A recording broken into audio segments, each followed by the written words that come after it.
Hello dear student, आप सभी का स्वागत है ज्ञान जीएस के यूट्यूब चैनल पर।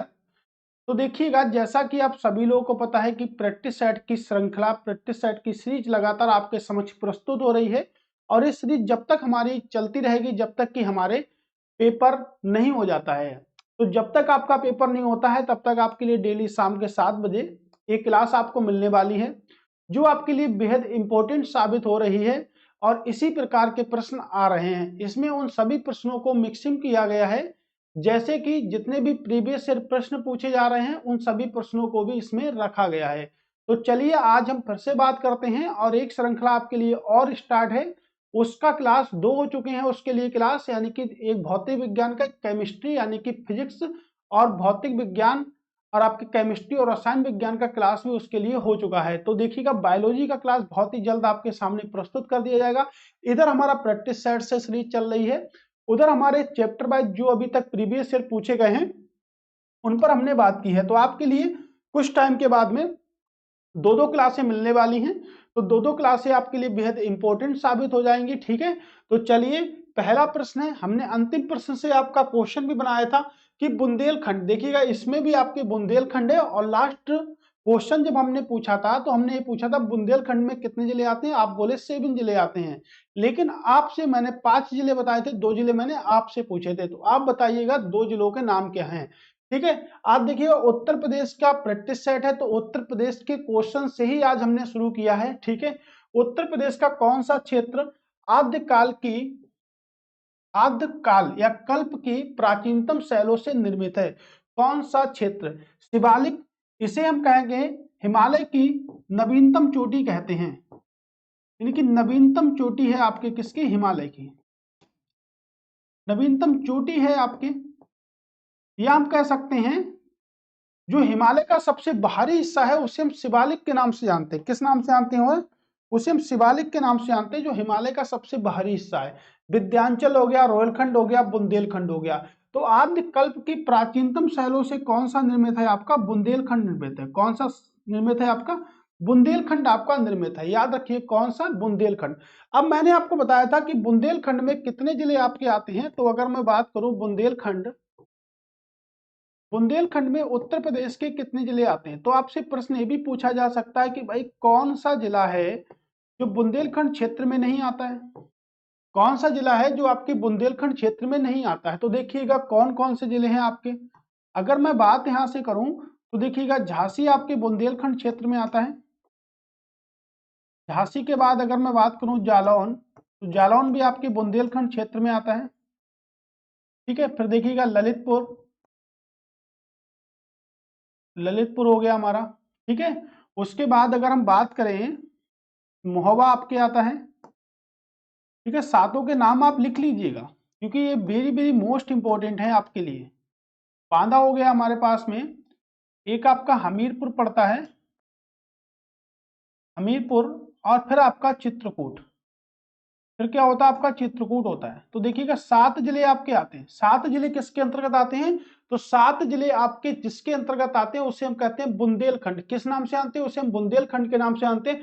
तो बुंदेलखंड आपके खनिजों की दृष्टि से बहुत इंपॉर्टेंट है, यानी कि खनिजों की दृष्टि से भी बड़ा प्रसिद्ध है आपका बुंदेलखंड, ठीक है। किसके? खनिज की दृष्टि से। जैसे देखिएगा, अगर हम बात करें ललितपुर की, अगर बात करें तो देखिएगा ललितपुर में उत्तर प्रदेश में सबसे ज्यादा यूरेनियम होता है।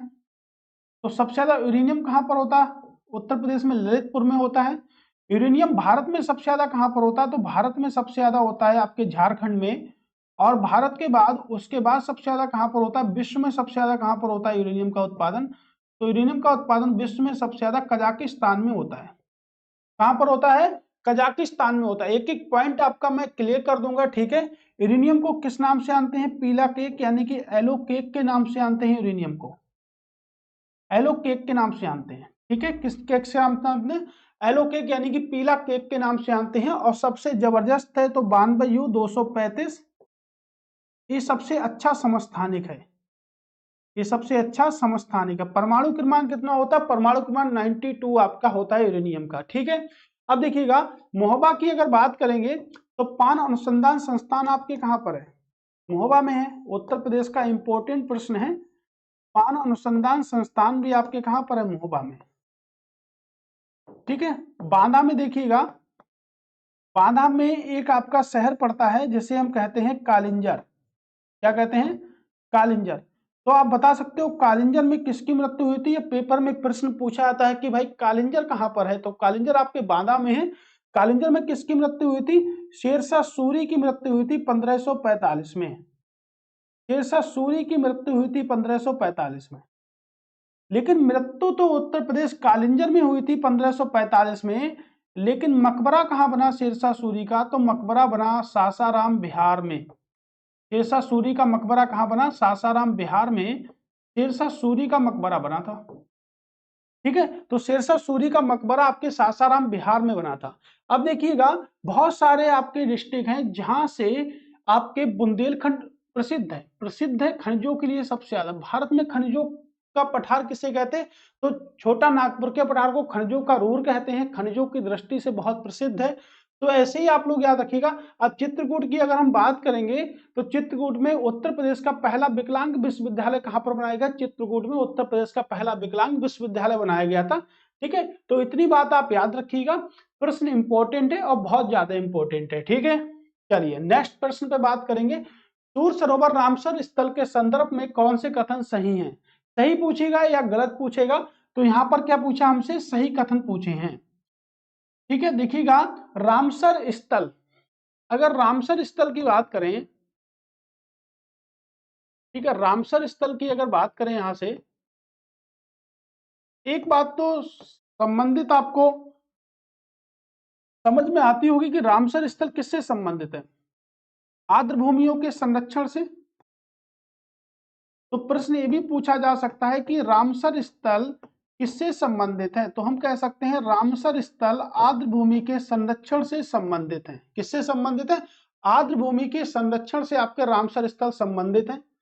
आर्द्र भूमि रामसर कहां पर है? रामसर आपके ईरान में है और सम्मेलन पहला हुआ था 1971 में, पहला सम्मेलन हुआ था और भारत इसका सदस्य बना था 1 फरवरी 1982 को इसका सदस्य बना था भारत।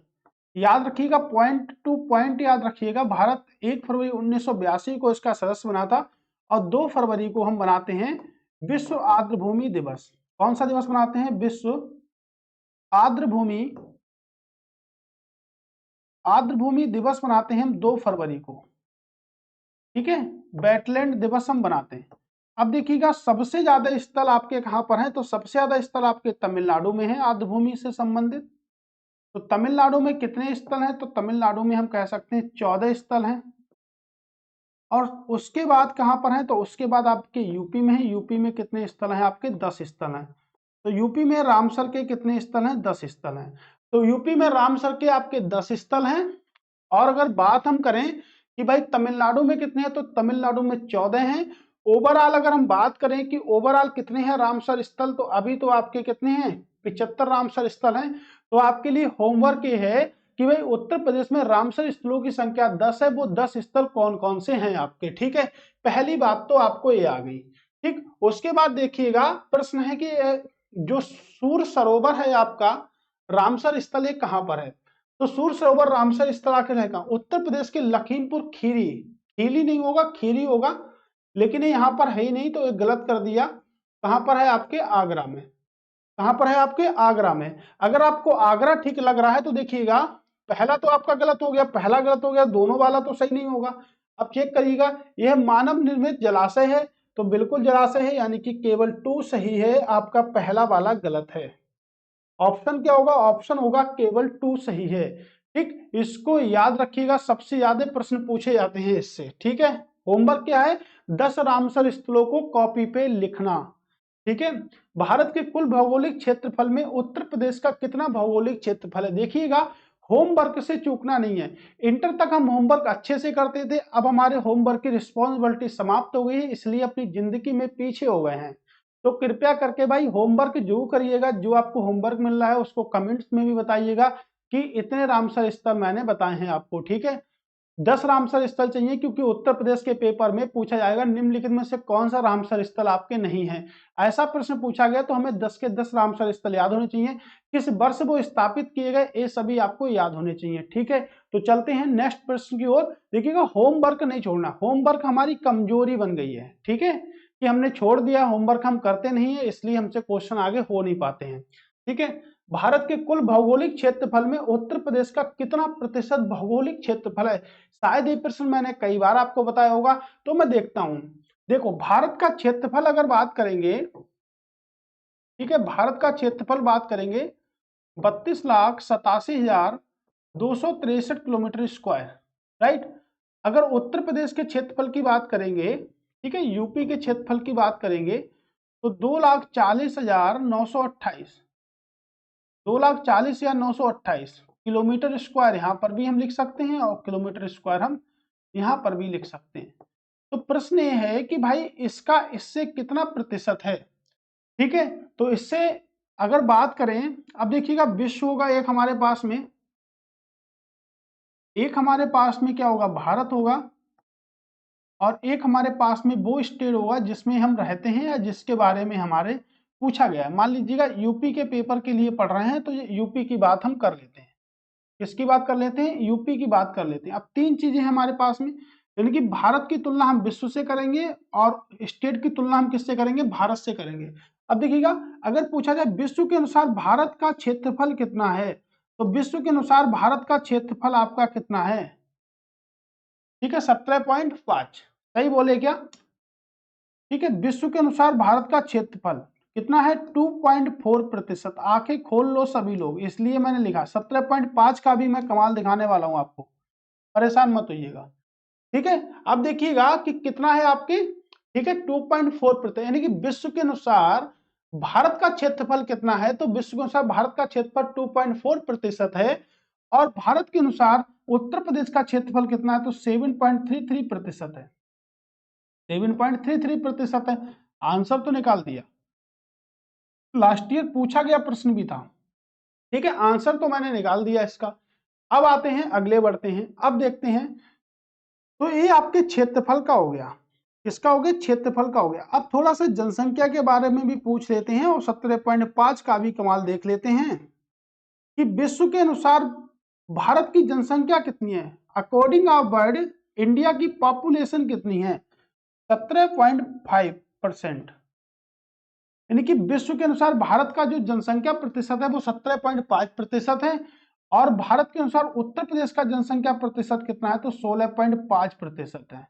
कितना है? 16.5% है। याद रखिएगा, 16.5% है। ठीक है, ये याद रखिएगा। तो अगर बात करें कि जनसंख्या दिवस कब बनाते हैं, तो 11 जुलाई को भाई मेरे जनसंख्या दिवस बनाते हैं। वेरी वेरी मोस्ट इंपोर्टेंट है, 11 जुलाई को जनसंख्या दिवस बनाते हैं। और जनसंख्या होगी तो वो पढ़ेगी लिखेगी, इसलिए 11 नवंबर को हम शिक्षा दिवस बनाते हैं। क्या बनाते हैं? 11 नवंबर को शिक्षा दिवस बनाते हैं। और जनसंख्या दिवस कब बनाते हैं? तो जनसंख्या दिवस 11 जुलाई को बनाते हैं। ध्यान से सुनिएगा, एक दिवस भी आपके पेपर में पूछा जाएगा। ठीक है, तो 11 से 2 दिवस बहुत इंपॉर्टेंट है, जनसंख्या दिवस, दूसरा आपका शिक्षा दिवस। शिक्षा दिवस, उत्तर प्रदेश के लौंडे ऐसे हैं कि वो समझ लेते हैं कि शिक्षा को क्या समझेंगे, शिक्षा को वो शिक्षक समझ लेते हैं और दूसरा आंसर लगा के चले आते हैं। ठीक है, विश्व हिंदी दिवस पूछा जाता है तो वो सिर्फ हिंदी दिवस समझ लेते हैं, क्योंकि उनको विश्व हिंदी दिवस तो पता नहीं है, और विश्व हिंदी दिवस पूछा जाएगा तो वो हिंदी दिवस समझ लेंगे। ठीक है, तो इसलिए देखिएगा, जनसंख्या दिवस कब बनाते हैं? 11 जुलाई को। और शिक्षा दिवस कब बनाते हैं? शिक्षा दिवस हम बनाते हैं 11 नवंबर को। 11 तारीख से मुझे दो इंपॉर्टेंट लगते थे, भौगोलिक कितना है, ठीक है, अगर उत्तर प्रदेश की पॉपुलेशन के अंतर्गत पूछा था तो ये कितना होता आपका? 16.5 होता। कितना होता? 16.5 होता। राइट, चलते हैं नए प्रश्न की ओर। नया प्रश्न क्या कहता है कि चंद्रप्रभा वन्यजीव अभ्यारण्य उत्तर प्रदेश का एक प्रमुख वन्यजीव अभ्यारण्य है, निम्नलिखित में से कहां पर स्थित है? तो कहां पर स्थित है? जनपद पीलीभीत में। जनपद पीलीभीत में पीलीभीत टाइगर रिजर्व है। कल मैंने आपको बताया पीलीभीत टाइगर रिजर्व कहां पर है? पीलीभीत में ही है। तो जनपद चंदौली में है, वो बिल्कुल सही है। चंद्रप्रभा, चाह से चंद्र, चाह से चंदौली। उन्नाव में नवाबगंज है आपके, उन्नाव में कौन सा है? नवाबगंज पक्षी अभ्यारण्य है आपके उन्नाव में। तो आंसर क्या होगा हमारे यहाँ पर? जनपद चंदौली में आपके होगा। ठीक है, उत्तर प्रदेश में कितने जिले हैं? तो उत्तर प्रदेश में आपके 75 जिले हैं और ये 75 जिले के बाद में 18 मंडल हैं आपके। 75 जिले हैं, 18 मंडल हैं और अगर बात करें 17 नगर निगम है। कितने? 17 नगर निगम है। लेटेस्ट कौन सा है? तो हम कह सकते हैं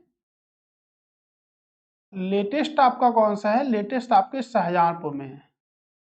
ठीक है, याद रखिएगा, चंदौली। नेक्स्ट देखते हैं उत्तर प्रदेश क्षेत्र, उत्तर प्रदेश के भाबर क्षेत्र में निम्नलिखित में से किस प्रकार की मृदा पाई जाती है? तो उत्तर प्रदेश के भाबर क्षेत्र में निम्नलिखित में से किस प्रकार की मृदा पाई जाती है? ये प्रश्न इंपॉर्टेंट है, लास्ट ईयर पूछा भी गया था। महीन जलोढ़। मैंने आपको बताया था कि भारत में सबसे अधिक किस मिट्टी का विस्तार है? जलोढ़ मिट्टी का। तो भारत में सबसे अधिक जो विस्तार है जलोढ़ मृदा का है, जो पूरे भारत में कितनी पाई जाती है? 43.4% पाई जाती है।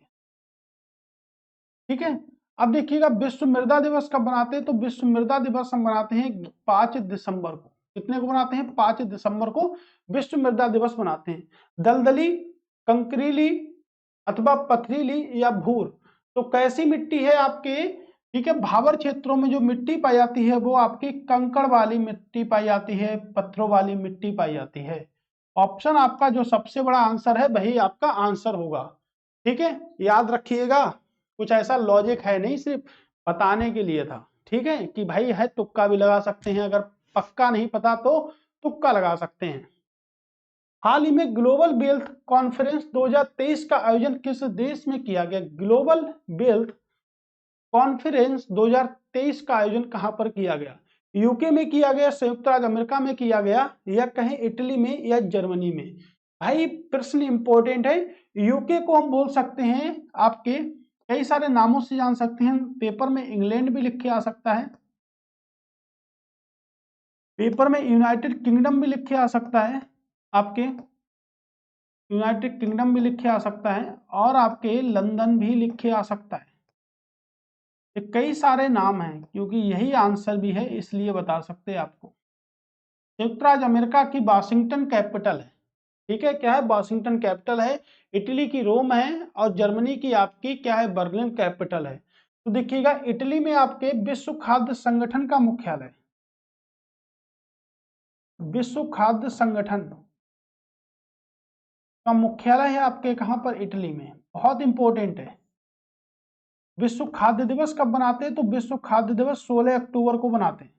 तो विश्व खाद्य दिवस 16 अक्टूबर को सेलिब्रेट करते हैं। संयुक्त राज्य अमेरिका की अगर बात करेंगे तो संयुक्त राज्य अमेरिका के न्यूयॉर्क में बहुत सारे मुख्यालय हैं, क्योंकि न्यूयॉर्क आपके किस नदी के किनारे है? तो न्यूयॉर्क आपके हडसन नदी के किनारे, न्यूयॉर्क हडसन नदी के किनारे है, और इसमें आपका यूएनओ संयुक्त राष्ट्र संघ का मुख्यालय आपके कहां पर है? न्यूयॉर्क में।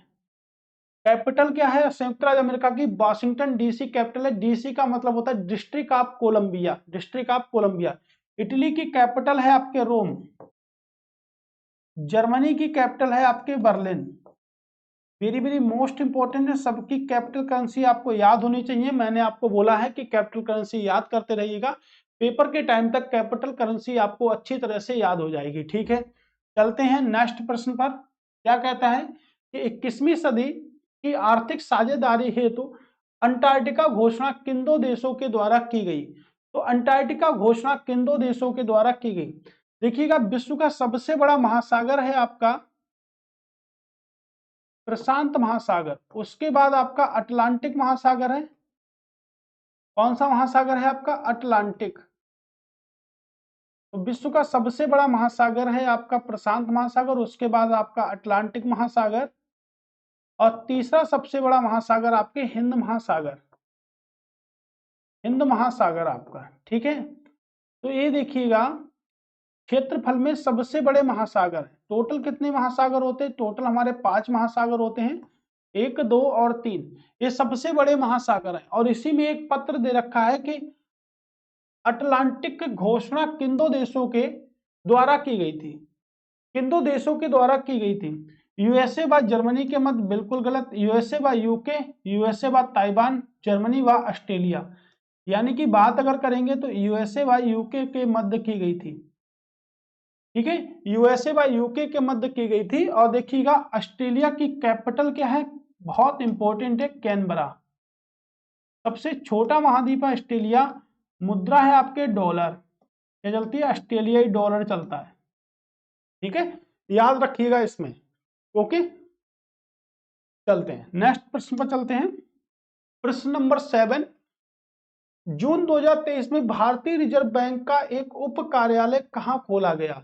तो भारतीय रिजर्व बैंक का एक उप कार्यालय कहां खोला गया? रिजर्व बैंक की बात करेंगे तो आरबीआई बोलते हैं, भारतीय रिजर्व बैंक ऑफ इंडिया।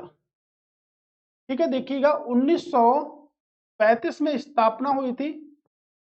किस कमेटी की सिफारिश पर हुई थी? तो हिल्टन यंग कमेटी की सिफारिश पर। याद रखिएगा, हिल्टन यंग कमेटी की सिफारिश पर, या समिति बोल सकते हैं, समिति की सिफारिश पर। ऑप्शन में अगर पेपर में पूछा जाए ए ना मिले तो केंद्रीय जांच ब्यूरो के अंतर्गत, केंद्रीय जांच ब्यूरो के अंतर्गत स्थापना की गई, केंद्रीय जांच ब्यूरो के अंतर्गत स्थापना की गई। ठीक है, तो केंद्रीय जांच ब्यूरो के अंतर्गत स्थापना की गई। पहला पॉइंट तो ये है हमारा। जब स्थापना की गई थी 1935 में, तो मुख्यालय था कोलकाता में। कहां था मुख्यालय? कोलकाता में मुख्यालय था।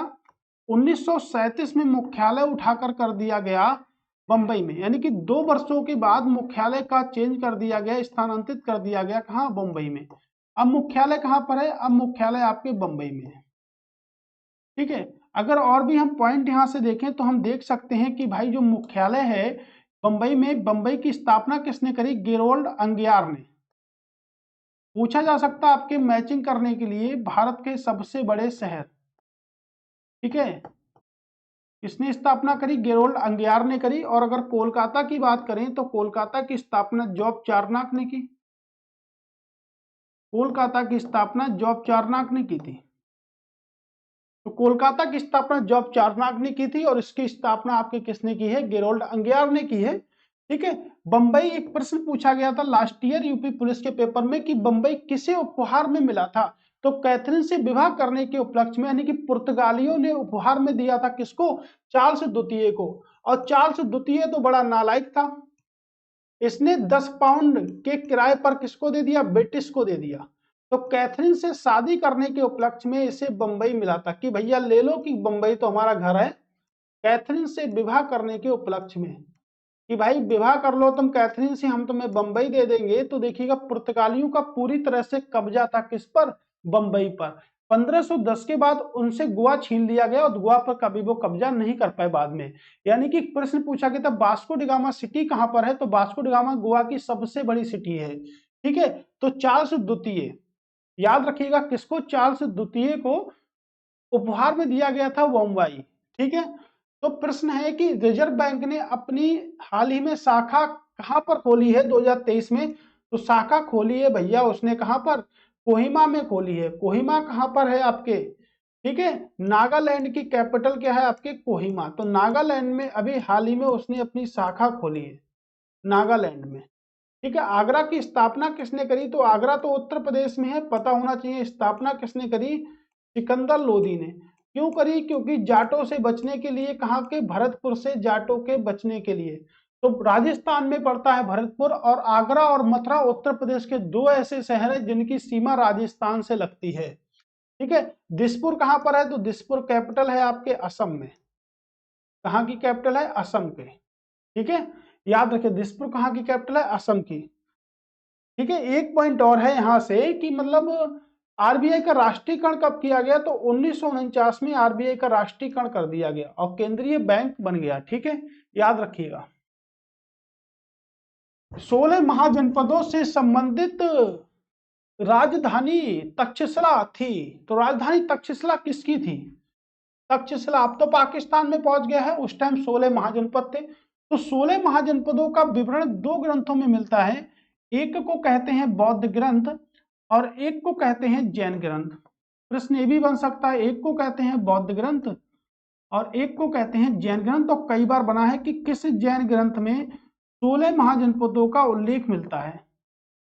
किस जैन ग्रंथ में 16 महाजनपदों का उल्लेख मिलता है? किस बौद्ध ग्रंथ में 16 महाजनपदों का उल्लेख मिलता है? तो बौद्ध ग्रंथ क्या हुआ आपका? अंगुत्तर निकाय।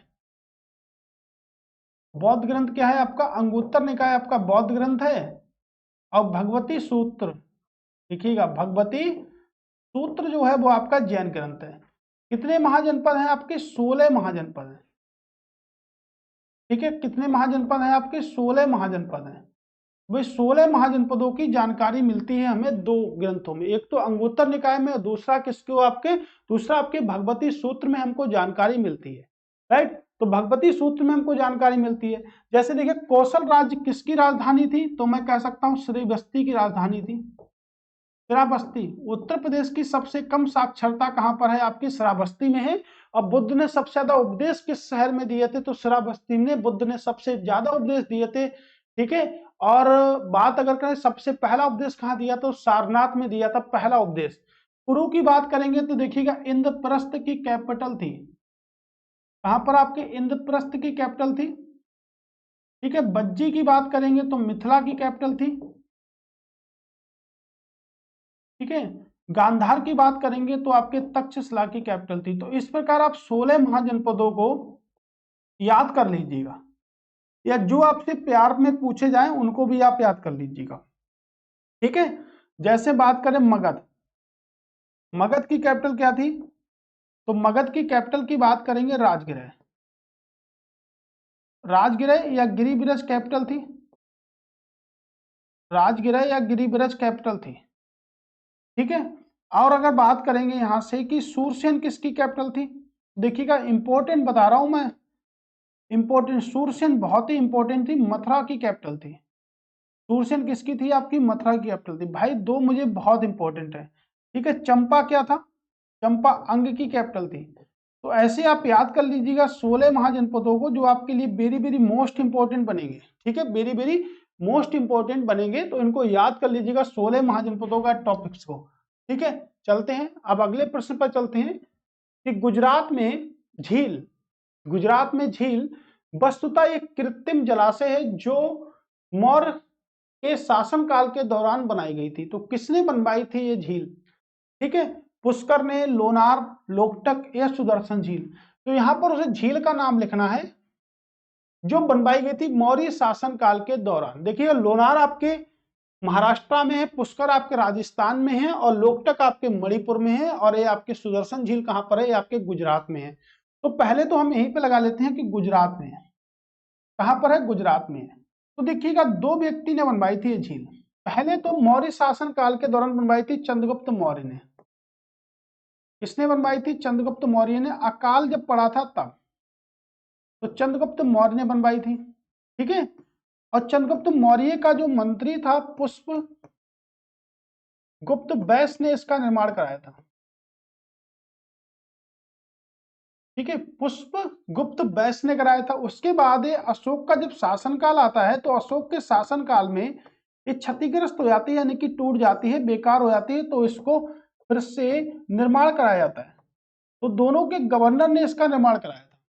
तो इनकी जो जानकारी मिलती है, यानी कि यहां से लेकर यहां तक की जो जानकारी मिलती है वो किससे मिलती है? गिरनार के अभिलेख से।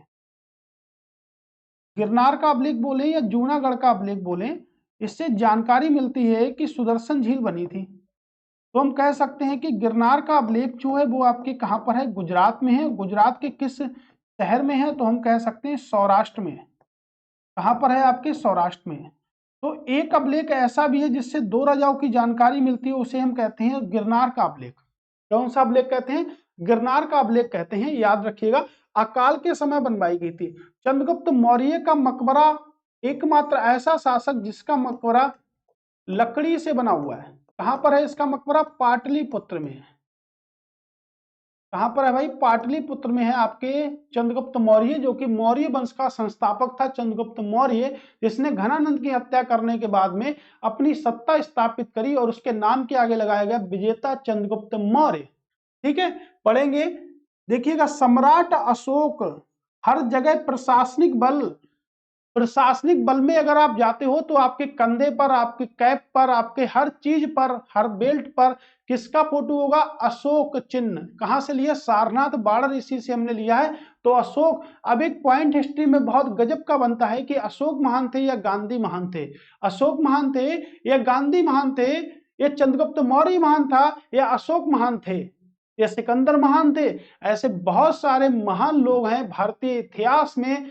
इतिहास पढ़ना जरूरी इसीलिए है कि हम जान सकें कि जो हमारे पुराने लोग थे वो किस प्रकार से भारत में रहकर अपने जीवन को यापन करते थे। तो हिस्ट्री क्या है? अतीत के बारे में जानना हिस्ट्री है। अतीत मतलब जो लोग गुजर गए हैं उनके बारे में, जो बातें गुजर गई हैं उनके बारे में जानना हिस्ट्री है। याद रखिएगा, अतीत के बारे में अध्ययन करना क्या कहलाता है? हिस्ट्री आपका कहलाता है। ठीक है, तो सब कुछ पढ़ने को मिलेगा, बस टाइम मैनेजमेंट को रखिएगा कि क्वेश्चन 10वां चल रहा है और स्पीड से भी चल रहे हैं। ठीक है, जिसको लग रहा है कि बहुत स्लोली पढ़ाया जा रहा है वो भाई अपनी स्पीड को बढ़ा ले। ठीक है, याद रखिएगा, वीडियो समाप्त होने के बाद वो अपनी स्पीड को बढ़ा ले, है ना। वो ज्यादा फास्ट है लेकिन धीरे धीरे समझोगे तो भाई साहब यहाँ नहीं आएगा। पहले यहाँ जाएगा 1400 ग्राम की जो खोपड़ी है ना, पहले उसमें आएगा, उसके बाद तुम्हारे पास आएगा। ठीक है, उसके बाद तुम उसको निकाल नहीं सकते। तो जो चीजें धीरे धीरे समझी जाती है ना, धीरे धीरे अच्छी तरीके से पढ़ी जाती है, उनको कभी इग्नोर नहीं करना चाहिए। बाकी आपकी मर्जी है, आप कैसे पढ़ोगे। राजस्थान में है पुष्कर। पुष्कर कैसे आपके राजस्थान में है। लोनार आपके कहां पर है? तो लोनार आपके महाराष्ट्र में है। लोनार कहां पर है आपके? महाराष्ट्र में है लोनार। और अगर लोकटक की बात करेंगे तो लोकटक कहां पर है आपके? मणिपुर में है। कहां पर है आपके? मणिपुर में है लोकटक। सुदर्शन कहां पर है? तो सुदर्शन आपके गुजरात में है, जो कि अकाल के समय बनवाई गई थी। सबसे पहले किसने बनवाई? चंद्रगुप्त मौर्य ने मौर्य शासन काल के दौरान सबसे पहले इसका निर्माण कराया था। ठीक है, चलते हैं नेक्स्ट प्रश्न की ओर। अगला प्रश्न क्या कहता हमसे, और अगला प्रश्न हमसे जो कहता है वो बहुत ही इंपॉर्टेंट है, ये मैं आपको पहले बता दूं। ठीक है, इतना इंपॉर्टेंट है बहुत ज्यादा। देखिएगा, पोलो या चौगान खेलते समय निम्नलिखित में से किस सुल्तान की मृत्यु हो गई थी? ठीक है, किस सुल्तान की मृत्यु हो गई थी? कुतुबुद्दीन ऐबक, बलबन, इल्तुतमिश, नसरुद्दीन महमूद। ये सबसे खतरनाक था। ठीक है, तो देखिएगा, दिल्ली सल्तनत की अगर बात करेंगे तो दिल्ली सल्तनत में 5 वंशों ने शासन किया। दिल्ली सल्तनत में 5 वंशों ने शासन किया। मैंने शायद आपको बताया था गुलाम वंश ने शासन किया था। ये प्रश्न भी पूछा जा सकता है। उसके बाद में गुलाम वंश के बाद में खिलजी वंश आ गया। खिलजी के बाद में आपके तुगलक वंश आ गया। फिर सैयद वंश आपके आ गया, और फिर आपका अंतिम वंश लोधी वंश। और लोधी वंश की समाप्ति के बाद भारत में मुगल साम्राज्य स्थापित हो गया। 1206 से लेके 1290 तक रहा ये। आप डेट को याद रखिएगा क्योंकि डेट आपसे कभी भी कहीं भी पूछी जा सकती है। ठीक है, याद रखिएगा, बस थोड़ी थोड़ी बातें हैं जो आप डेली पढ़ोगे तो आपको रट जाएंगी। क्या हो जाएगा? रट जाएंगी। ठीक है, तो रटना नहीं, सिर्फ समझना है। घर पे बैठकर तुम्हें सिर्फ रटना है। यहाँ इतना समझ जाते हो कि जरूरत नहीं पड़ेगी। क्या है? जरूरत नहीं पड़ेगी, ये मैं आपको बता दूं। ठीक, अब देखिएगा कि जो गुलाम वंश है इसको कई सारे नामों से जाने जाते थे। ममलूक वंश कहते थे। ठीक है, स्लेव डायनेस्टी भी कहते थे। तो ये सब पॉइंट हैं आपके। ठीक है, तो इसमें सबसे बड़ा वंश कौन सा है? सबसे बड़ा वंश अगर बात करेंगे तो तुगलक वंश सबसे बड़ा वंश है। तुगलक वंश आपके सबसे बड़ा वंश है। ठीक है, तुगलक वंश सबसे बड़ा वंश है। तो चौगान खेलते समय गुलाम वंश के संस्थापक जो थे कुतुबुद्दीन ऐबक, इनकी मृत्यु हो गई थी। इन्होंने ही कुतुब मीनार का निर्माण कराया था। उसके बाद कुतुब मीनार का निर्माण कराया था इल्तुतमिश ने। अब बलबन के समय में क्षतिग्रस्त हो गई तो बलबन ने भी कुतुब मीनार की आधारशिला रखी कि 4 मंजिल की जगह इसने 5 मंजिल बनवा दी थी। ठीक है, तो इनको चौगान खेलते समय, पोलो खेलते समय इनकी मृत्यु हो गई। किसकी? कुतुबुद्दीन ऐबक, जिन्होंने किसकी स्थापना करी थी? गुलाम वंश की स्थापना करी थी। ठीक है, बलबन कौन थे? तो बलबन ने रक्त व लौह की नीति अपनाई थी। बलबन ने रक्त व लौह की नीति अपनाई थी। बहुत इंपॉर्टेंट है, रक्त व लौह। रक्त निकाल देंगे लोहा डाल के, है ना, याद रखिएगा। इल्तुतमिश कौन था? कुतुबुद्दीन ऐबक का दामाद था। कुतुबुद्दीन ऐबक का दामाद था। और दिल्ली सल्तनत का वास्तविक संस्थापक कौन था? कुतुबुद्दीन ऐबक था। दिल्ली सल्तनत का वास्तविक संस्थापक कौन था? कुतुबुद्दीन ऐबक थे। और कुतुबुद्दीन ऐबक की पुत्री रजिया सुल्तान कुतुबुद्दीन ऐबक के बाद इल्तुतमिश के बाद बनी कौन? सुल्तान बनी। तो मध्यकालीन भारत की एकमात्र शासिका, जो मैंने आपको कल पढ़ाया भी था। ठीक है, तो इल्तुतमिश कौन थे? कुतुबुद्दीन ऐबक के दामाद थे। चंगेज खां का आक्रमण हुआ। इल्तुतमिश सुल्तान बनने से पहले कहां का सूबेदार था? तो बदायूं का सूबेदार था। बदायूं कहां? आपके यूपी में। तो इल्तुतमिश सूबेदार बनने से पहले, यानी कि सुल्तान बनने से पहले कहां का सूबेदार था? बदायूं का सूबेदार था। ठीक है, याद रखिएगा। आंसर, चौगान खेलते समय मृत्यु हो गई। कुरान को बहुत अच्छे मूड में पढ़ते थे, बहुत अच्छी भाषा में पढ़ते थे, इसीलिए कुरान खां के नाम से जाना जाते थे। मुस्लिम धर्म का सबसे पवित्र ग्रंथ कौन सा है? कुरान। उसके बाद अगर बात करेंगे दूसरा पवित्र ग्रंथ कौन सा है, तो हदीस। कौन सा है? हदीस। ठीक है, दूसरा पवित्र ग्रंथ कौन सा है? दूसरा आपके हदीस सबसे पवित्र ग्रंथ है मुस्लिम समुदाय का।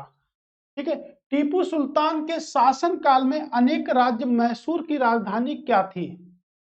ठीक है, प्रश्न यह है कि टीपू सुल्तान के समय में मैसूर की कैपिटल क्या थी? टीपू सुल्तान हैदर अली के पुत्र थे। किसके पुत्र थे? हैदर अली के। और टीपू सुल्तान की राजधानी कहां थी? तो सभी को पता होगा। ठीक है, श्रीरंगपट्टनम। कहां थी? श्रीरंगपट्टनम।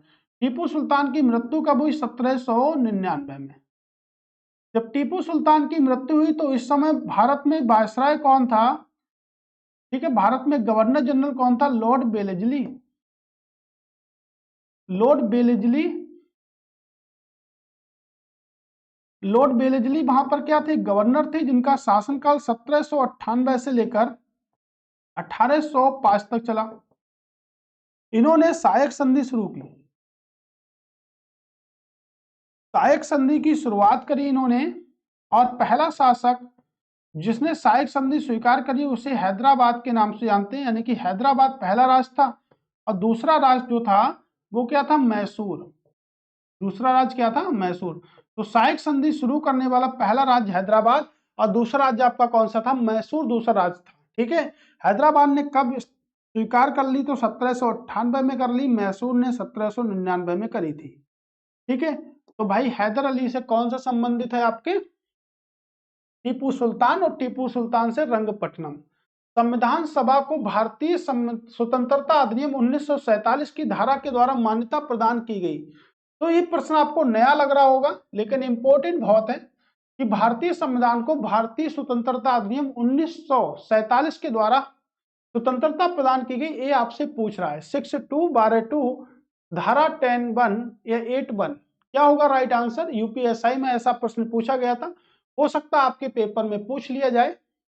22 जुलाई स्वतंत्र हो गया भारत। 22 जुलाई 1947 को राष्ट्रीय ध्वज अपना लिया गया। क्या अपना लिया गया? राष्ट्रीय ध्वज। कई बार पेपर में पूछा गया है राष्ट्रीय ध्वज। राष्ट्रीय ध्वज किसने बनाया था? तो पीकली वेंकैया नायडू ने बनाया था। पीकली वेंकैया नायडू ने बनाया था। ठीक है, पिंगली वेंकैया नायडू ने बनाया था। और पिंगली वेंकैया नायडू ने बनाया था तो इसका जो रेशियो था 3.2 का रेशियो था। लंबाई और चौड़ाई का अनुपात कितना है? 3.2। 3 रंगों से है। 3 रंग हैं आपके, 4 रंग हैं, तो अगर चक्र को मिला लेंगे तो कितना? 4 रंगों से है आपका। ठीक है, लंबाई चौड़ाई कितनी है? 3:2। ठीक है, तो किस धारा के अंतर्गत बना? ठीक है, 8A के अंतर्गत बना था, 8 फर्स्ट के अंतर्गत बना था।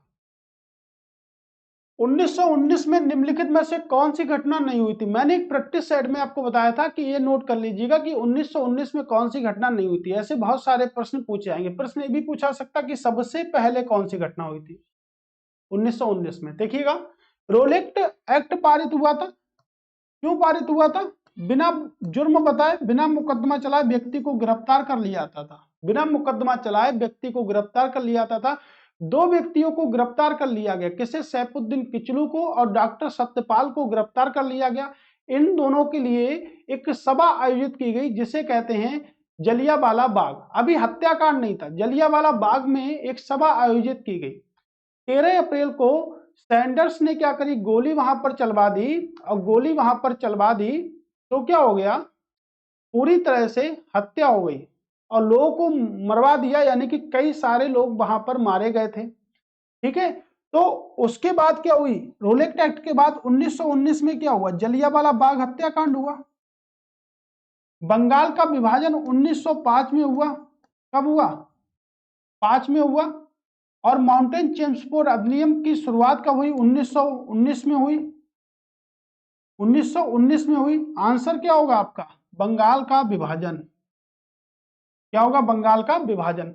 अगर इसकी अगर बात करेंगे तो लॉर्ड चेम्सफोर्ड, लॉर्ड चेम्सफोर्ड,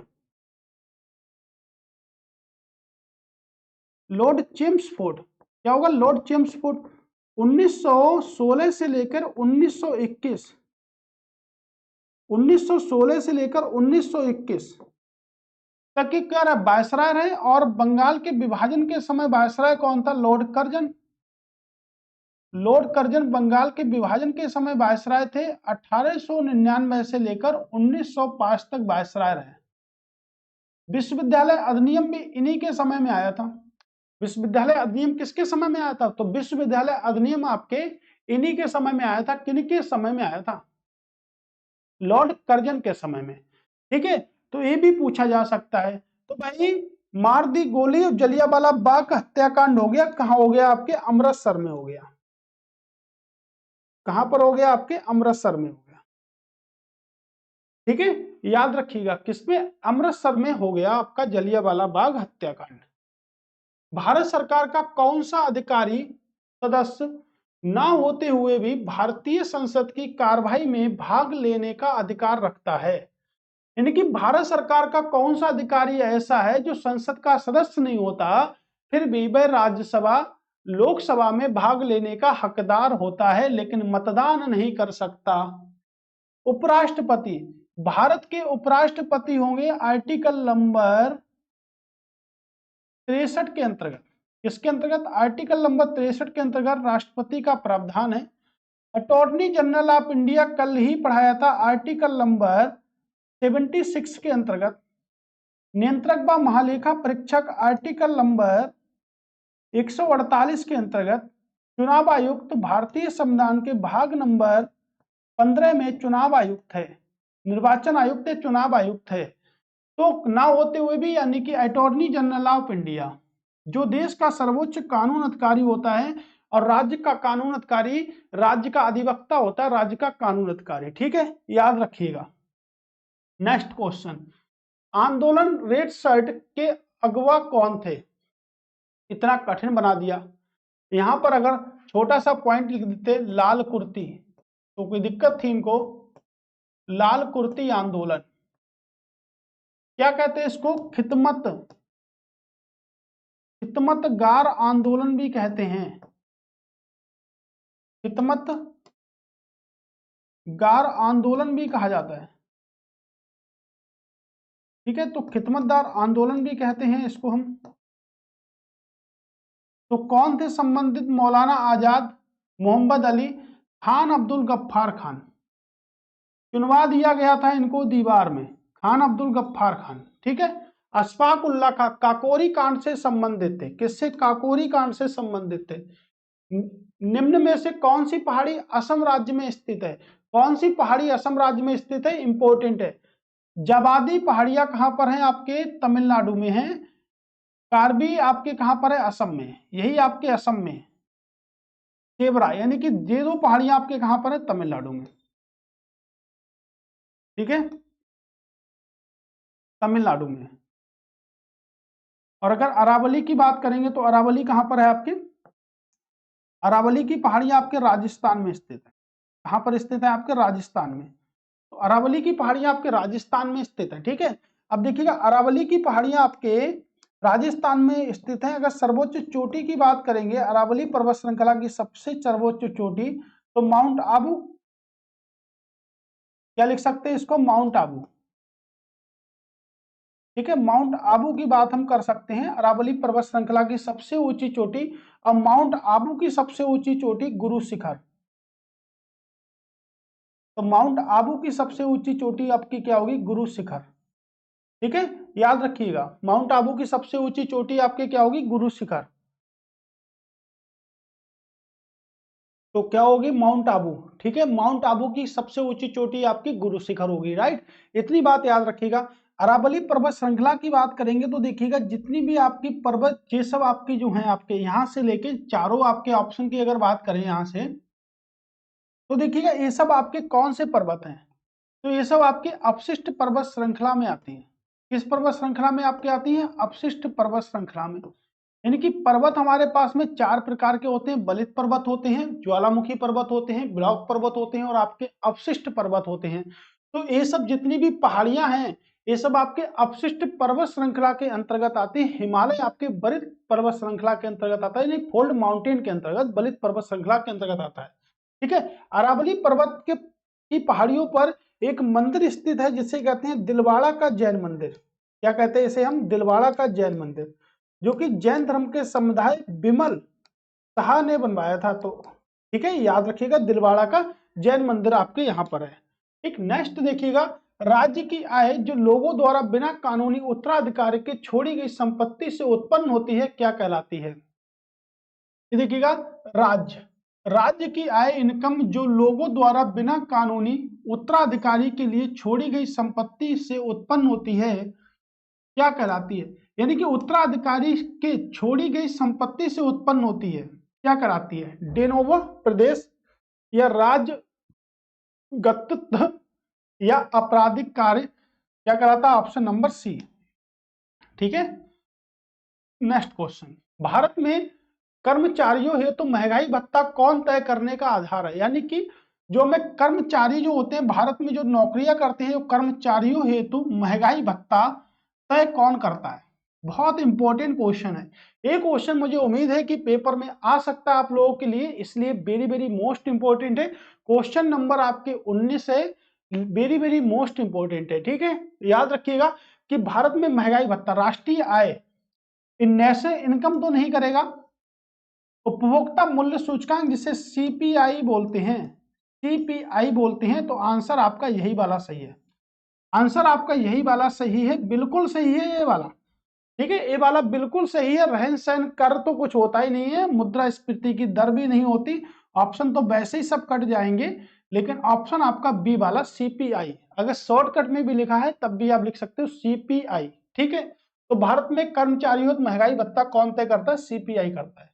उस दर्रे का नाम बताइए जो उत्तराखंड में तीर्थ यात्रियों के लिए, कहां पर है भाई? उत्तराखंड में। देखिएगा साफ साफ लिख दिया उत्तराखंड में, शायद मुझे नहीं लगता है प्रश्न आपके लिए कठिन होगा। साफ साफ लिख दिया उत्तराखंड में तीर्थ यात्रियों द्वारा कैलाश मानसरोवर यात्रा के लिए प्रयोग किया जाता है। देखिएगा कैलाश मानसरोवर, अब उसने उत्तराखंड लिख दिया तो इसमें कौन सा उत्तराखंड में है? तो देखिए कौन सा उत्तराखंड में है? आपके लिपुलेख। क्या होगा? लिपुलेख। आंसर भी क्या होगा? आपके लिपुलेख।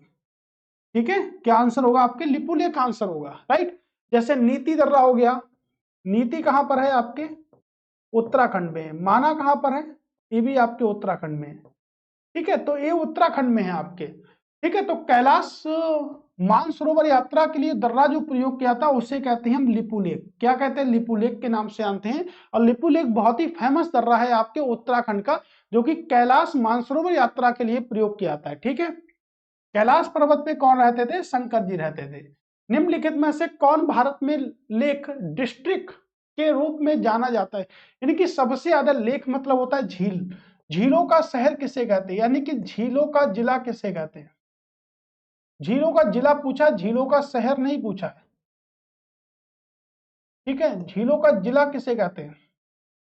ठीक है, देखिएगा नैनीताल, शिमला, सिक्किम में माथेरन। तो सभी को पता है कि उत्तराखंड में क्या है? नैनीताल।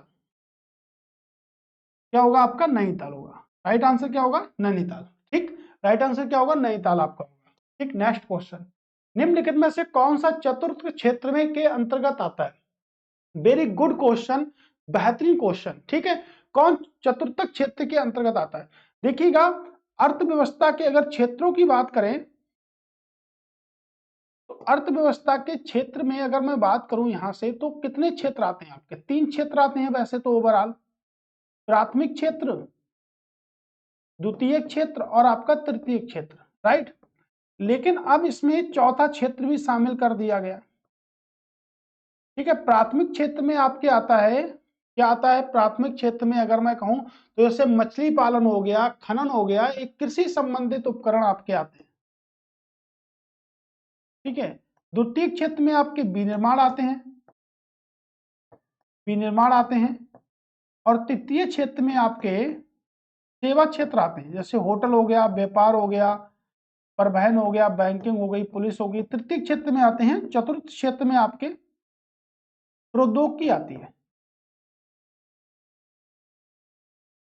क्या आपके आती है प्रौद्योगिकी। आंसर क्या है मेरा, प्रौद्योगिकी। इंफॉर्मेशन टेक्नोलॉजी आपके चौथे क्षेत्र के अंतर्गत आती है। तो चार क्षेत्र हो गए। जैसे पूछा था कि सबसे ज्यादा रोजगार उपलब्ध कराने वाला क्षेत्र कौन सा है, सेवा कर है, सबसे ज्यादा रोजगार उपलब्ध सेवा कर में कराएगा।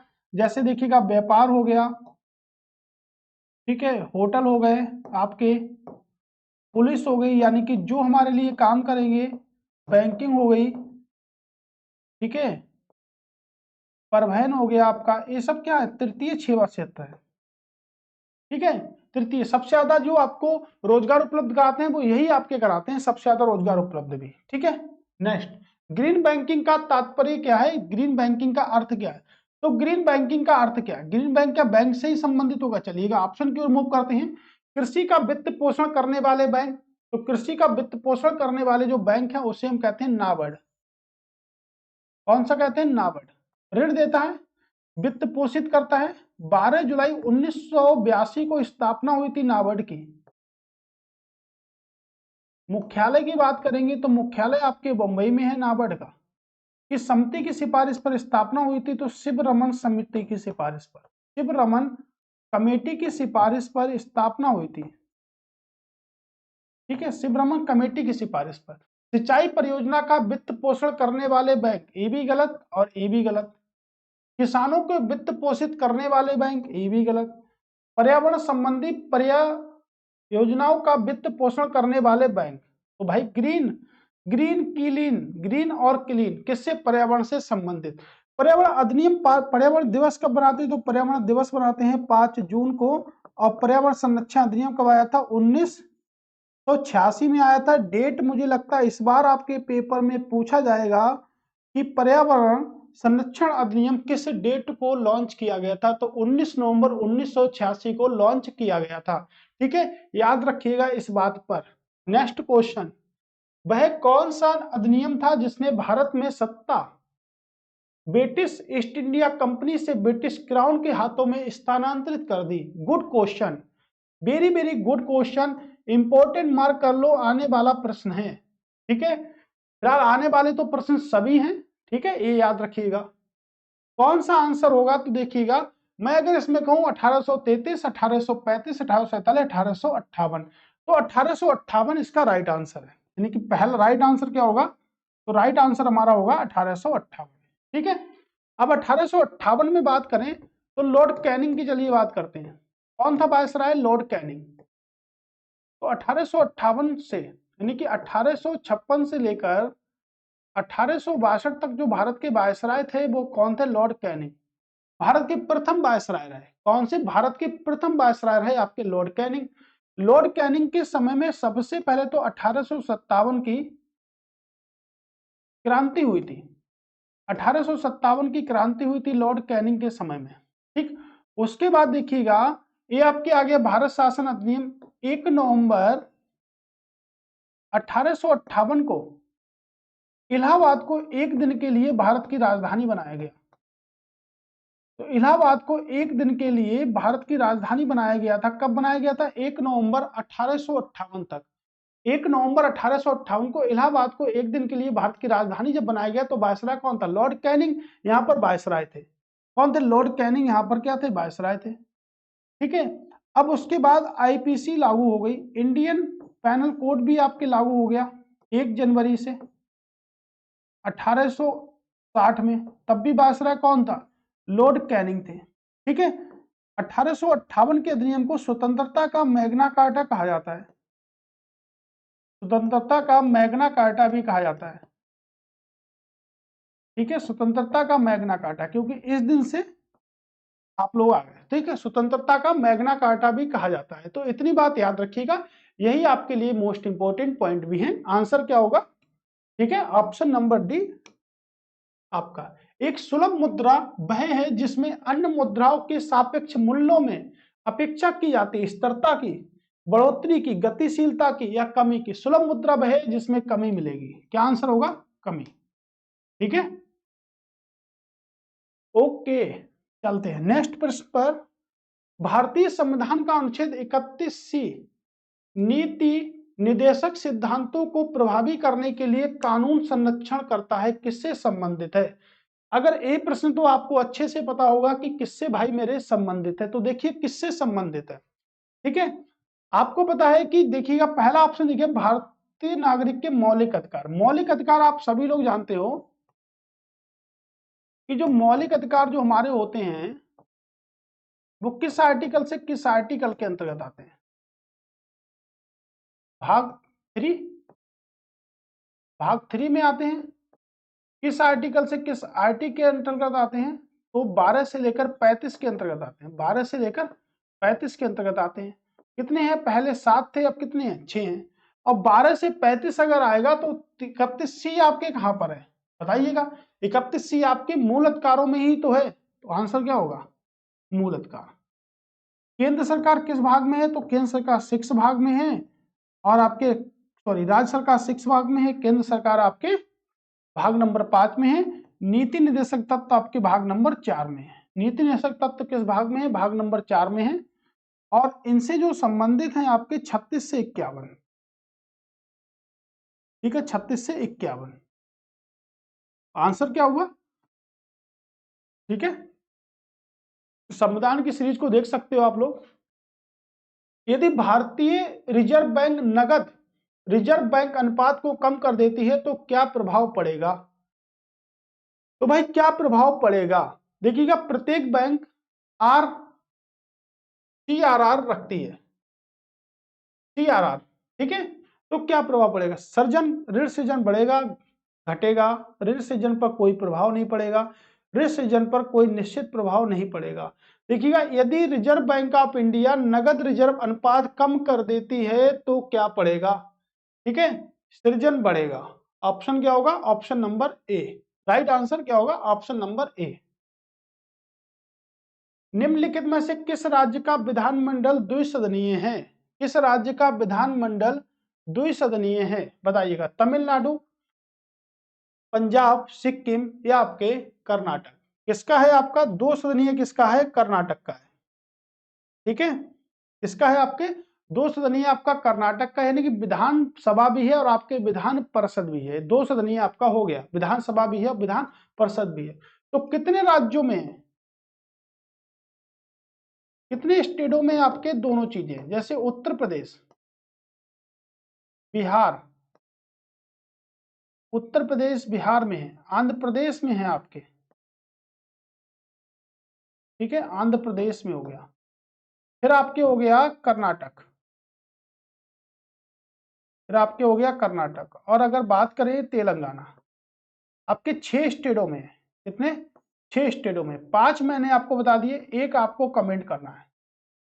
5 मैंने आपको बता दिए, एक आपको कमेंट्स करना है कि भाई और किस राज्य में है आपके। ठीक है, किस राज्य में है? देखिएगा, उत्तर प्रदेश, बिहार, आंध्र प्रदेश, कर्नाटक, तेलंगाना, और एक आपको बताना है कि आपके द्विसदनीय विधानसभा किस राज्य में है। ठीक है, याद रखिए किसमें है? आपके कर्नाटक में। किस राज्य केंद्र शासित प्रदेश में हिमायत बेरोजगार युवाओं के लिए एक प्रशिक्षण नियोजन कार्यक्रम है? किस सरकार ने? हरियाणा, पंजाब, जम्मू कश्मीर, हिमाचल प्रदेश? किस सरकार ने? जम्मू कश्मीर में। इंपॉर्टेंट है। ठीक है, करंट अफेयर्स का प्रश्न है। नीति आयोग के अध्यक्ष कौन होते हैं? नीति आयोग क्या है? योजना आयोग को समाप्त करने के बाद नीति आयोग का गठन किया गया, यानी कि योजना आयोग को समाप्त किया गया, नीति आयोग का गठन किया गया। कब गठन किया गया? 1 जनवरी 2015 में नीति आयोग का गठन किया गया। मुख्यालय बनाया गया न्यू दिल्ली में। मैं आपको प्रीवियस प्रैक्टिस सेट में पूरा कंप्लीट पढ़ाया है मैंने नीति आयोग को, तो मैं यहाँ पर ज्यादा बात नहीं करने वाला हूं, क्योंकि आप लगातार देखिएगा ठीक है, अगर आज आपने देखा है और आपने कल वाला नहीं देखा था तो आप कहीं से भी समझ नहीं सकते चीजों को। ठीक है, तो रिवीजन आपका बनेगा, इसलिए आप डेली बेस पर देखिएगा। ठीक है, और आप देखिएगा इसके जो अध्यक्ष होते हैं वो कौन होते हैं, प्राइम मिनिस्टर ऑफ इंडिया होते हैं। जो भी इसके प्रधानमंत्री होते हैं, जो भी देश के प्रधानमंत्री होते हैं भाई, इसके क्या होते हैं, अध्यक्ष होते हैं। भाई इसके क्या होते हैं, अध्यक्ष होते हैं, तो प्राइम मिनिस्टर ऑफ इंडिया होते हैं। ठीक है, नीति आयोग, योजना आयोग को समाप्त करने के बाद नीति आयोग बना था, तो आंसर क्या होगा हमारे पास में, प्रधानमंत्री। क्या होगा, प्रधानमंत्री। पूरा डिटेल पार्ट पढ़ाया है, इसके लिए एक छोटी सी शॉर्ट वीडियो देखिएगा। एक अभी कॉन्सेप्ट चलने वाला है बहुत दिन के बाद में। ठीक है, छोटे छोटे टॉपिक जो पेपर में डायरेक्टली पूछे जाते हैं, जैसे भारत के पड़ोसी देश से आपके यूपी पुलिस में पूछा जाएगा, पड़ोसी देश हो गया। जैसे एक टॉपिक इसमें जितने पड़ोसी देश हैं सबका एक एक करके क्लास आपको दी जाएगी। उसके बाद में नीति आयोग हो गया जैसे आपका। ठीक है, ऐसे आपके बेहद इंपॉर्टेंट टॉपिक, सबसे ऊंचा बिंदु, सबसे नीचा बिंदु, ये सब बातें आपको बताई जाएंगी कुछ छोटे छोटे टॉपिकों पर। सबसे ऊंचा व सबसे नीचा बिंदु, ये सब टॉपिक आपके बताए जाएंगे। ठीक है, आपको घुमाया भी जाएगा यहां से कि भाई ऐसे छोटे छोटे टॉपिक आपका। ठीक है, तो छोटे छोटे टॉपिक के बेस पर हम आपको बताएंगे कि क्या आपको करना है, क्या आपको नहीं करना। जैसे पंचवर्षीय योजनाओं से भी क्वेश्चन आते हैं, तो ये सब टॉपिक हम धीरे धीरे देखने वाले हैं। ये आपके मैंने 10 टॉपिक आपको बताए हैं, क्योंकि 7 देशों से सीमा लगती है और इन सभी से एक एक प्रश्न आपके यूपी पुलिस के पेपर में आने वाला है। यूपी पुलिस के पेपर में इन सभी से एक एक प्रश्न आने वाला है, ये बिल्कुल याद रख लीजिएगा भाई मेरे। ठीक है, प्रथम लीजिए, पंचवर्षीय योजनाओं का ही प्रश्न था भाई, मैंने सच में नहीं देखा था ये प्रश्न पंचवर्षीय योजनाओं से ही रिलेटेड है, ये मैंने सच में नहीं देखा था। प्रथम पंचवर्षीय योजना कब जारी की गई, 61 में, 51 में, 1951 में जारी की गई। कब जारी की गई, 1951 में प्रथम पंचवर्षीय योजना को जारी किया गया। ठीक है, ये भी प्रश्न आपका इंपॉर्टेंट है। और ये सिर्फ बनाया गया बड़ा, ये है बड़ा नहीं, ये सिर्फ बनाया गया ढूंढ ढांड के बहुत तगड़ा करके बनाया गया, इससे स्टूडेंट कर 1800 की जरूरत नहीं है, क्योंकि साइंस का प्रश्न है, सने कभी पूछता नहीं है। विद्युत का एक विश्वसनीय स्रोत प्रदान करने वाले पहले कुछ उपकरणों में से कौन सा पावर बैटरी के आविष्कारक हैं। अगर इतना पूछ लेता कि पावर बैटरी का आविष्कारक है कौन, फिर भी ये क्वेश्चन हो जाता। माइकल फैराडे नहीं, ल्यूगी गॉलबानी ये भी नहीं, एलोसेड्रो वोल्टा, क्या होगा, एलोसेड्रो वोल्टा। ठीक है, ऑप्शन नंबर सी। हेनरी बैकेरेल ने रेडियो एक्टिविटा की खोज की थी। इस क्रिकेट खिलाड़ी के पास सबसे तेज टेस्ट शतक बनाने का रिकॉर्ड है। 54 गेंदों पर टेस्ट का शतक बना दिया किसने, तो शतक लगा दिया ब्रेंडम मैकुलम ने। किसने, ब्रेंडम मैकुलम ने। कितनी गेंदों में, टेस्ट का शतक लगा दिया 54 गेंदों में। ठीक है, नेक्स्ट, म्यांमार की मुद्रा क्या है। भाई मैं आपको कुछ भी नहीं बताऊंगा, एक भी कैपिटल करेंसी नहीं बताऊंगा, मैंने आपको बताया, ये आपको ही याद रखना है। ट्रिपल सी, आपने ट्रिपल सी करी होगी, लेकिन आपको ट्रिपल सी रूल। ठीक है, कंट्री, कैपिटल और करेंसी, ये आपको याद करनी है। म्यांमार की मुद्रा क्या है, तो म्यांमार की मुद्रा है आपके कयाक। राइट, याद रखिएगा। फ्लाइट एंड पिजन पुस्तक के लेखक कौन है, एक पुस्तक आपके पेपर में आएगी, गीता पीरामल, सोबाडे, रस्कन बांड या सुधा मूर्ति। कौन होगा आंसर, रस्कन बांड। छोटा सा प्रश्न, बहुत इंपॉर्टेंट प्रश्न। ठीक है, याद रखिएगा, बहुत इंपॉर्टेंट है। भारत की प्रथम नोबेल पुरस्कार विजेता महिला का नाम बताइए। कई बार नोबेल पुरस्कार पढ़ा चुका हूं, तो यहाँ पर ज्यादा चर्चा नहीं करूंगा, सिर्फ ये बताऊंगा किसको मिला। भारत रत्न प्राप्त करने वाली पहली महिला कौन, इंदिरा गांधी। भारत रत्न प्राप्त करने वाली पहली महिला इंदिरा गांधी, याद रखिएगा 1971 में मिला था। मदर टेरेसा को सबसे पहला नोबेल मिला था। आंसर क्या होगा, मदर टेरेसा को सबसे पहला नोबेल। उत्तर प्रदेश की पहली महिला राज्यपाल और भारतीय राष्ट्रीय कांग्रेस की पहली महिला भारतीय अध्यक्ष कौन, सरोजनी नायडू, जो कि 1925 के कानपुर अधिवेशन में अध्यक्ष बनाई गई थी। और इससे पहले भारतीय राष्ट्रीय कांग्रेस की महिला अध्यक्ष कौन थी? एनी बेसेंट इससे पहले अध्यक्ष थी। कविता कृष्णन का कुछ पता होता नहीं है, ठीक है। और ये आपके मदर टेरेसा, इसका राइट आंसर होगा। 6 क्षेत्रों में नोबेल दिया जाता है, सब कुछ पढ़ाया है। 12 क्लास को अच्छे से रीड करिएगा, अच्छे से नोट्स बनाइएगा, गारंटी के साथ पेपर बाहर से नहीं आने वाला है भाई। इतने क्वेश्चन पढ़ने के बाद भी अगर पेपर बाहर से आ जाए तो क्या करोगे? 200 नहीं, 300 नहीं, 400 नहीं, 500 प्रश्नों की श्रृंखला तैयार है आपके लिए। एक वीडियो में 500 प्रश्न खत्म करेंगे यूपी पुलिस, जो आपका रिवीजन क्लास होगी, वेरी वेरी मोस्ट इंपॉर्टेंट, ठीक है। तो चलिए, आरो यारो की सीरीज आपके लिए चल रही है। 36 प्रश्न ही थे आज के क्लास में। आरो यारो की सीरीज चल रही है आपके लिए, जो कि वेरी वेरी मोस्ट इंपॉर्टेंट है। चैप्टर वाइज आपको पढ़ने को मिल सकता है, वहां से आप पढ़ते रहिएगा, ठीक है। और देखिएगा, ये आप कहीं से भी सब्सक्राइब कर लीजिएगा भाई, जरूर कर लीजिएगा। शेयर वीडियो जरूर कर दिया, शेयर अगर आप लोग करते हैं तो बहुत खुशी मिलती है। जिन लोगों के पास ये वीडियो नहीं पहुंच पा रही है, उनको भी ये वीडियो पहुंचा दो, जिससे वो भी आपके पेपर की जो तैयारी कर रहे हैं उनको भी ये मौका मिले कि वो ज्ञान जीएस के साथ में पढ़ पाए, ठीक है। थैंक्स दोस्तों, आप दोबारा मिलेंगे। वीडियो के लिए अगर आपको क्या चाहिए, पीडीएफ वगैरह चाहिए है, तो आप इस नंबर पे हमें कांटेक्ट कर सकते हैं, या वीडियो के नीचे लिंक जो ब्लू कलर का होता है उससे आप डिसाइड कर सकते हैं कि पीडीएफ वहां से आप लोग डाउनलोड कर लें, ठीक है। थैंक्स फॉर वॉचिंग दोस्तों, दोबारा फिर से मिलेंगे, तब तक के लिए नमस्कार।